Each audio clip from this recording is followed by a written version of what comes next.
ఈజీగా ఉంటే గేమ్ ఆడాలి. నీకు బొడగాయ పైకి మా ఇంట్లో బొడగాయ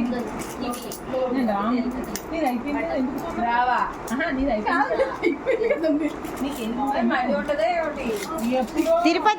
తిరుపతిలో ఆదాయం లెక్క పెట్టినట్టు లెక్క పెడుతుందమ్మ.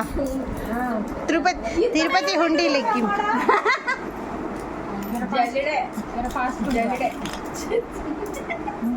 పెట్టిందా ఆయన పెట్టింది 4. అట్లా లెక్క పెట్టి పెడితేనే తొందరగా నాకు అట్లా తెలియదు ఫస్ట్, అందుకనే లాస్ట్ ఆడాలి.